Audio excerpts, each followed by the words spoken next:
शांति। आज की तारीख है 8/8/15 और आज की ज्ञान मुरली का शीर्षक है मीठे मीठे बाप दादा कहते हैं, मीठे बच्चे अपनी सतो प्रधान तकदीर बनाने के लिए याद में रहने का खूब पुरुषार्थ करो। सदा याद रहे कि मैं आत्मा हूँ और बाप से पूरा वर्षा लेना है। प्रश्न है आज का, बच्चों को याद का चार्ट रखना मुश्किल क्यों लगता है? उत्तर है, क्योंकि कई बच्चे याद को यथार्थ रीति समझते ही नहीं है। बैठते हैं याद में और बुद्धि बाहर भटकती है, शांत नहीं होती। वह फिर वायुमंडल को खराब कर देते हैं। याद करते ही नहीं तो चार्ट फिर कैसे लिखे? अगर कोई झूठ लिखते हैं तो फिर बहुत दंड पड़ जाता है, क्योंकि सच्चे बाप को सच बताना पड़े। अगर सच नहीं बताते तो बाप फिर धर्मराज भी है, तो फिर धर्मराज का बहुत दंड पड़ता है चार्ट झूठ लिखने पर।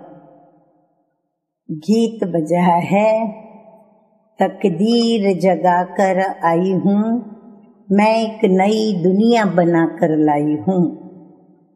बाप कहते हैं, रूहानी बच्चों को फिर भी रूहानी बाप रोज रोज समझाते हैं कि जितना हो सके देही अभिमानी बनो, अपने को आत्मा निश्चय करो और बाप को याद करो, क्योंकि तुम जानते हो कि उस बेहद के बाप के पास बेहद सुख की तकदीर बनाने आए हैं। तो जरूर बाप को याद करना पड़े। पवित्र सतो प्रधान बनने बिगर सतो प्रधान तकदीर बन नहीं सकती। यह तो अच्छी रीति याद करो। मूल बात है ही एक, ये तो अपने पास लिख दो।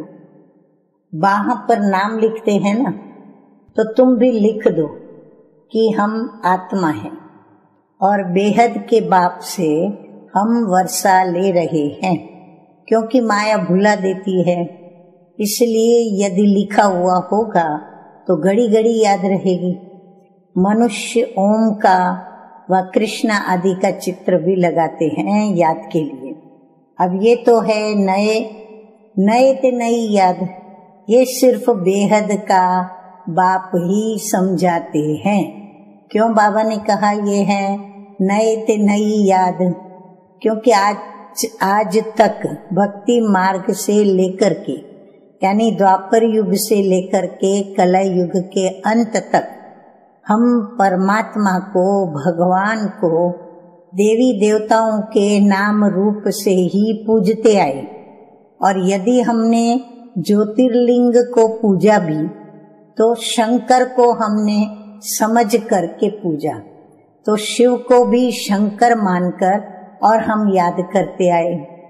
तो अभी हमें बाबा ये याद करना सिखलाते हैं कि असली मैं जैसे आत्मा ज्योति बिंदु शालिग्राम हूँ, वैसे मुझ आत्मा के पिता शिव बाबा भी ज्योतिर्लिंगम ही सिर्फ है, न कि शंकर के रूप में। तो इसीलिए अभी हमें नए सिर नए रूप में बाबा को याद करना पड़ रहा है। इसीलिए ये है नए ते नई याद। अब ये सिर्फ बेहद का बाप ही समझाते हैं। इस समझने से तुम सौभाग्यशाली तो क्या, लेकिन पदम भाग्यशाली बनते हो, क्योंकि बाप जो है जैसा है वैसा ही उसे समझकर हम याद करते हैं और संबंध जोड़ते हुए याद करते हैं, तो हमें उनसे वर्षा मिलता है, तो हम पदम भाग्यशाली बनते हैं। बाप को न जानने के कारण और याद न करने के कारण कंगाल बन गए हैं। एक ही बाप है जो सदैव के लिए जीवन को सुखी बनाने आए हैं। भले याद भी करते हैं परंतु जानते बिल्कुल नहीं हैं। विलायत वाले भी सर्वव्यापी कहना भारतवासियों से सीखे हैं। भारत गिरा है तो सब गिरे हैं। भारत ही रेस्पॉन्सिबल है अपने को गिराने और सबको गिराने। बाबा कहते सारे विश्व का आधार भारत है और इसीलिए भारत गिरा है तो सारा सृष्टि गिर गई है। तो इसीलिए रेस्पॉन्सिबल कौन हो गया गिरने और गिराने के लिए? बाबा कहते हैं भारत ही हो गया। बाप कहते हैं कि मैं भी यहाँ आकर भारत को स्वर्ग और सचखंड बनाता हूँ। ऐसा स्वर्ग बनाने वाले की कितनी ग्लानि कर दी है, भूल गए हैं। इसीलिए लिखा हुआ है यदा यदा ही धर्मस्य। इनका भी अर्थ बाप ही आकर के समझाते हैं। बलिहारी एक बाप की है। अभी तुम जानते हो कि बाप आते हैं जरूर, यानी बाप शब्द परमपिता परमात्मा के लिए यूज कर रहे हैं कि परमपिता परमात्मा आते हैं जरूर। और इसीलिए शिव जयंती मनाते हैं, परंतु शिव जयंती का कदर बिल्कुल नहीं है। अभी तुम बच्चे समझते हो जरूर कि वो जरूर होकर के गए हैं जिसकी जयंती मनाते हैं। सतयुग की आदि देवी देवता धर्म की स्थापना शिव बाबा ही करते हैं। तो बाबा कहते हैं सतयुग में जो आदि सनातन देवी देवता धर्म है उसकी स्थापना भी कौन करता है? शिव बाबा ही करते हैं। और सब जानते हैं कि हमारा धर्म फलाने ने फलाने समय पर स्थापन किया। और जो धर्म वाले हैं उन लोगों को ये पता है कि हमारे धर्म स्थापक ने किस समय कैसे धर्म स्थापन किया, परंतु उनके पहले है ही देवी देवता धर्म। उनको बिल्कुल ही नहीं जानते कि ये धर्म कहाँ गुम हो गया। अभी बाप आकर समझाते हैं क्योंकि बाप ही सबसे ऊंच है और किसकी महिमा है नहीं। धर्म स्थापक की भी महिमा क्या होगी? बाप ही पावन दुनिया की स्थापना और पतित दुनिया का विनाश कराते हैं और तुमको माया पर जीत पहनाते हैं। ये बेहद की बात है। रावण का राज्य सारी बेहद की दुनिया पर है। हद की लंका आदि की तो बात ही नहीं। ये हार जीत की कहानी भी सारे भारत की ही है। बाकी तो बाय प्लॉट है। भारत में ही डबल सिर ताज और सिंगल ताज राजाएं बनते हैं और जो भी बड़े बड़े बादशाह होकर के गए हैं, बाबा कहते हैं ये भारत की ही कहानी है। यहाँ ही सिंगल ताज वाले राजाएं भी होकर के गए हैं तो डबल ताज वाले राजाएं भी होकर के गए हैं। तो सिंगल ताज वाले राजाओं का लाइट का ताज नहीं होता है, लेकिन देवी देवताओं के डबल ताज होते हैं। उनको लाइट का भी ताज होता है और रत्न जड़ित ताज भी होता है। देवताएं तो फिर भी स्वर्ग के मालिक थे ना। अब शिव बाबा को ही कहा जाता है परम पिता पतित पावन। इनको लाइट कहाँ देंगे? लाइट तब दें जब बिगर लाइट वाला पतित भी हो। अब वो कभी बिगर लाइट वाला तो होता ही नहीं। बिंदी पर लाइट दे कैसे सकेंगे? ये तो हो न सके। दिन प्रतिदिन तुमको बहुत गुह्य गुह्य बातें समझाते रहते हैं जो जितना बुद्धि में बिठा सके। मुख्य है ही याद की यात्रा। बाबा कहते हैं शिव बाबा है ही स्वयं प्रकाशित ज्योति बिंदु, तो उसको लाइट की तो कोई आवश्यकता ही नहीं। और लाइट तब दें जब पतित से वो पावन बने, वो तो है ही परम पवित्र। तो बाबा हम बच्चों को गुह्यते गुह्य बातें समझा रहे हैं और हमें बाबा कहते हैं कि अब बाबा को याद करो। बाबा तो कोशिश करते हैं बुद्धि में बिठाने की, क्योंकि बुद्धि में जितना बैठेगा उतना बाप को याद करेंगे। बाबा कहते हैं कि याद में माया के विघ्न बहुत पड़ते हैं। भले कोई याद के चार्ट में 50-60% भी लिखते हैं, परंतु समझते नहीं हैं कि याद की यात्रा किसको कहा जाता है। पूछते रहते हैं कि इस बात को याद कहें, बड़ा मुश्किल है। तुम यहाँ 10-15 मिनट बैठते हो, उनमें भी जांच करो।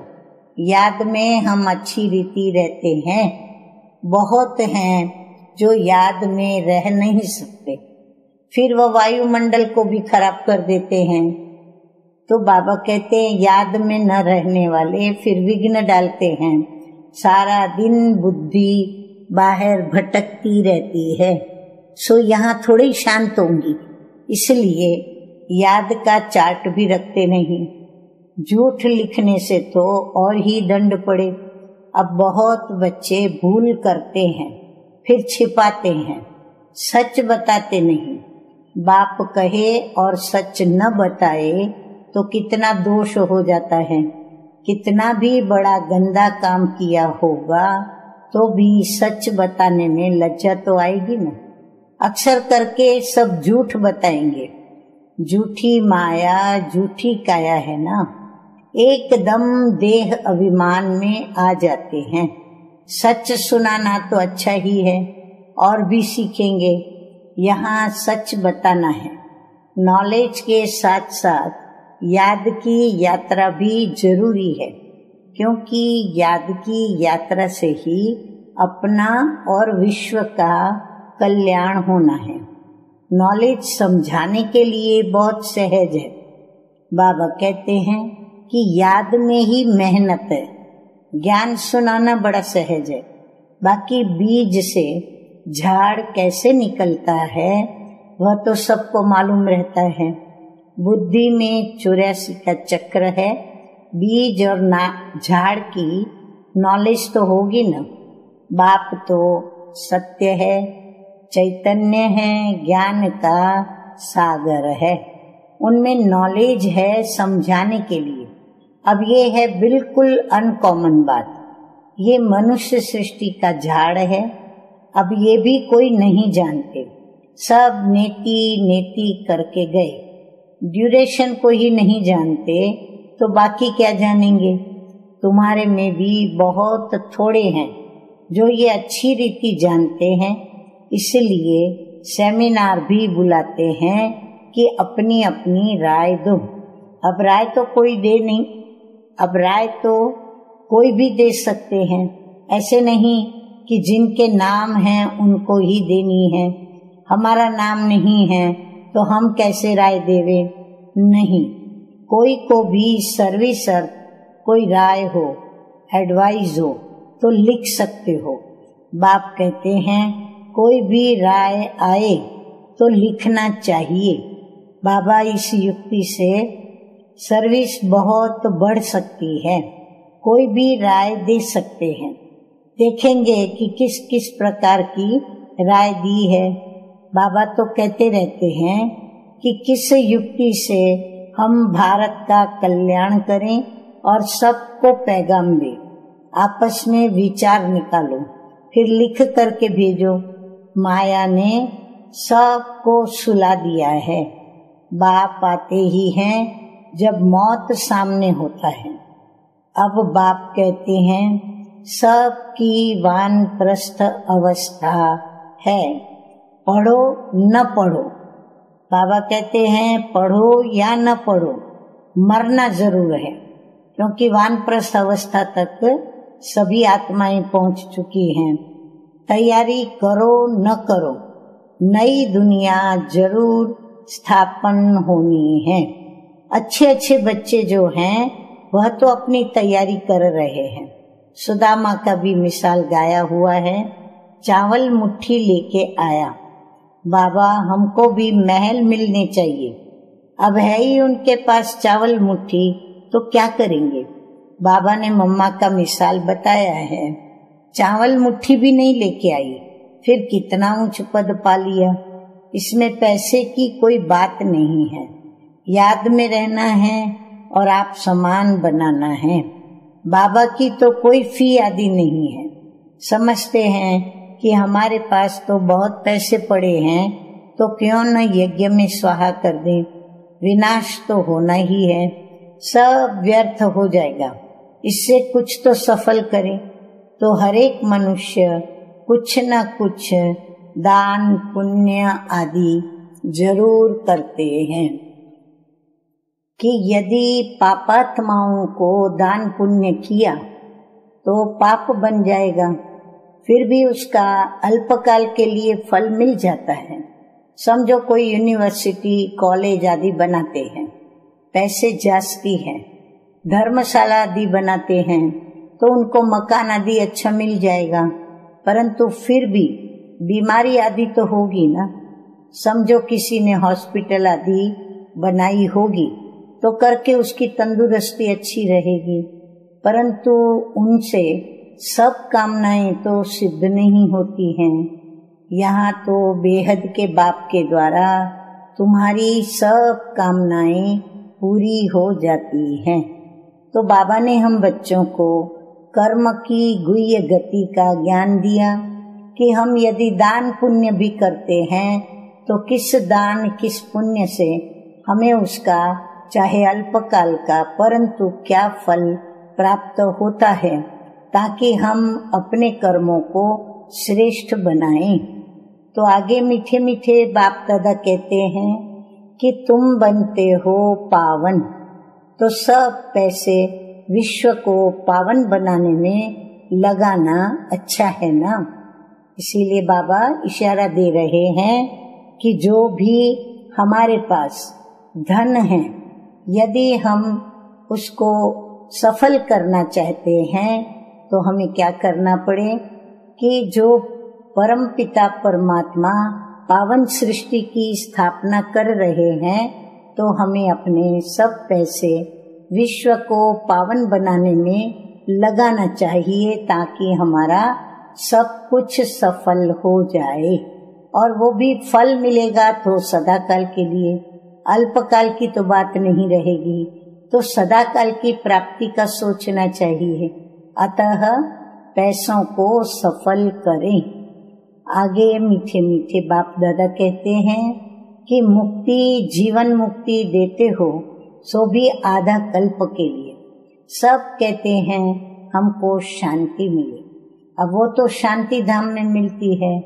और सतयुग में तो एक धर्म होने के कारण वहाँ अशांति होती नहीं, अशांति होती है रावण राज्य में।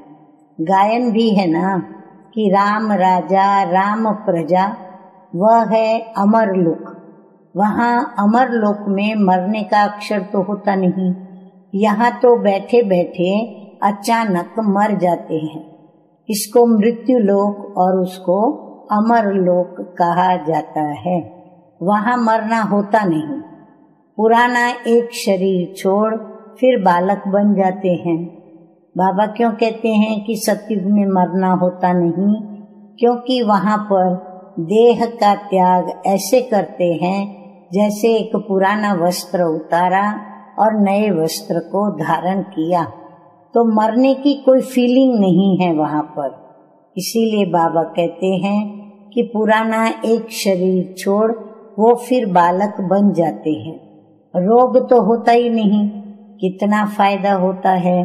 श्री श्री की मत पर तुम एवर हेल्दी बनते हो। तो ऐसे रूहानी सेंटर्स कितने खुलने चाहिए? थोड़े भी आते हैं, वो कम है क्या? बाबा कहते कोई कोई अंदर में सोचते हैं कि फिर सेंटर पे कम आते हैं। बाबा कहते हैं ये कोई कम बात नहीं है। करोड़ों में से बाबा कहते हैं कोटि में कोई में भी कोई बाबा का बच्चा बनता है, तो ये कम बात है क्या? इसीलिए ये नहीं सोचना है कि थोड़े आते हैं। इस समय कोई भी मनुष्य ड्रामा के ड्यूरेशन को जानते नहीं। पूछेंगे तुमको ही कि आपको ये किसने सिखलाया? अरे हमको बताने वाला स्वयं बाप है। इतने ढेर बीके हैं, तुम भी बीके हो। शिव बाबा के बच्चे हो, प्रजापिता ब्रह्मा के भी बच्चे हो। ये है ह्यूमैनिटी का ग्रेट ग्रेट ग्रैंडफादर। इनसे हम बीके निकले हैं। बिरादरियां होती है ना, तुम्हारे देवी देवताओं का कुल बहुत सुख देने वाला है। यहाँ तुम उत्तम बनते हो, फिर राज्य करते हो। अब ये किसी को भी बुद्धि में रह न सके। यह भी बच्चों को समझाया है कि देवताओं के पैर इस तमो प्रधान दुनिया में पड़ न सके। जड़ चित्र का परछाया पड़ सकता है, चैतन्य का नहीं पड़ सकता। तो बाप समझाते हैं बच्चे, एक तो याद की यात्रा में रहो, कोई भी विकर्म न करो और सर्विस की युक्तियां निकालो। बच्चे कहते हैं कि बाबा हम तो लक्ष्मी नारायण जैसा बनेंगे। बाबा कहते तुम्हारे मुख में गुलाब, लेकिन इसके लिए मेहनत भी करनी है। ऊंच पद पाना है तो आप समान बनाने की सेवा करो। तुम एक दिन देखेंगे कि एक एक पंडा अपने साथ 100-200 यात्री भी ले आएंगे। आगे चल देखते रहेंगे। पहले से थोड़े कुछ कह सकते हैं, जो होता रहेगा सो देखते रहेंगे। बेहद का ड्रामा है, तुम्हारा है सबसे मुख्य पार्ट बाप के साथ, जो तुम पुरानी दुनिया को नई बनाते हो। ये है पुरुषोत्तम संगम युग। अब तुम सुख धाम के मालिक बनते हो। वहाँ दुख का नाम निशान नहीं होगा। बाप है ही दुख हरता सुख करता। दुख से आके लिबरेट करते हैं। भारतवासी फिर समझते हैं कि इतना धन है, बड़े बड़े महल हैं, बिजलियां हैं, बस यही तो स्वर्ग है। अब ये सब है वर्तमान माया का पंप। सुख के लिए साधन बहुत करते हैं, बड़े बड़े महल समान मकान बनाते हैं। फिर मौत कैसे अचानक हो जाता है। वहां तो मरने का डर नहीं, यहाँ तो अचानक मर जाते हैं। फिर कितना शोक करते हैं, फिर समाधि पर जाकर आंसू बहाते हैं। हर एक की अपनी अपनी रस्म रिवाज है, अनेक मत है। सतयुग में ऐसी बातें होती नहीं। वहां तो एक शरीर छोड़ दूसरा लेते हैं, तो तुम कितना सुख में जाते हो। उसके लिए तुम बच्चों को कितना पुरुषार्थ करना चाहिए। कदम कदम पर तुम बच्चों को मत लेनी चाहिए। गुरु की व पति की मत लेते हैं, वह तो अपनी मत से चलना होता है। आसुरी मत क्या काम देगी, आसुरी तरफ ही धकेलेगी। अब तुमको मिलती है ईश्वरीय मत। ऊंचते ऊंच इसलिए गाया हुआ भी है कि श्रीमत भगवानु वाच। तुम बच्चे श्रीमत से सारे विश्व को हेवन बनाते हो। उस हेवन के तुम मालिक बनते हो। इसलिए तुम्हें हर कदम पर श्रीमत लेनी है, परंतु किसकी तकदीर में नहीं है तो फिर मत पर चलते नहीं हैं। आशा करती हूँ इस महावाक्य को नोट किया होगा कि कदम कदम पर श्रीमत लेनी है, परंतु किसकी तकदीर में नहीं है तो फिर मत पर चलते नहीं हैं। बाबा ने समझाया है कि किसको भी अपना कुछ अक्ल हो, राय हो, तो बाबा को भेज देवे। बाबा जानते हैं कौन कौन राय देने के लायक हैं। नए नए बच्चे निकलते रहते हैं। बाबा तो जानते हैं ना, कौन से अच्छे अच्छे बच्चे हैं। दुकानदारों को भी राय निकालनी चाहिए कि ऐसे यत्न करें जो बाप का परिचय मिले। दुकान में भी सबको याद कराते रहें। भारत में जब सतयुग था तो एक धर्म था, नाराज होने की तो कोई बात ही नहीं। सबका एक बाप है और बाप कहते हैं माम एकम याद करो तो तुम्हारे विकर्म विनाश हो जाए, स्वर्ग के तुम मालिक बन जाएंगे। अच्छा, मीठे मीठे सिकिलधे बच्चों प्रति माता पिता बाप दादा का याद प्यार और गुड मॉर्निंग। रूहानी बाप की रूहानी बच्चों को नमस्ते। हम रूहानी बच्चों का रूहानी बाप दादा को याद प्यार गुड मॉर्निंग और नमस्ते नमस्ते। अभी हम सुनेंगे मीठे मधुर परमात्मा के महावाक्य श्रीमत पर। नंबर 1 है कि श्रीमत पर चलकर सारे विश्व को स्वर्ग बनाने की सेवा करनी है और बहुतों को आप समान बनाना है। आसुरी मत से अपनी संभाल करनी है। नंबर 2 है याद की मेहनत से आत्मा को सतो प्रधान बनाना है। सुदामा मिसल जो भी चावल मुट्ठी है वो सब सफल कर अपनी सर्व कामनाएं सिद्ध करनी है। वरदान है विशाल बुद्धि और विशाल दिल से अपनेपन की अनुभूति कराने वाले मास्टर रचयिता भव। मास्टर रचयिता की पहली रचना ये देह है। जो इस देह के मालिकपन में संपूर्ण सफलता प्राप्त कर लेते हैं वे अपने स्नेह व संपर्क द्वारा सर्व को अपनेपन का अनुभव कराते हैं और उस आत्मा के संपर्क से सुख की, दातापन की, शांति, प्रेम, आनंद, सहयोग, हिम्मत, उत्साह, उमंग, किसी न किसी विशेषता की अनुभूति जरूर होती है। उन्हें ही कहा जाता है विशाल बुद्धि, विशाल दिल वाले। स्लोगन है आज का, नोट करें सभी। उमंग उत्साह के पंख द्वारा, उमंग और उत्साह के पंख द्वारा सदा उड़ती कला की अनुभूति करते चलो।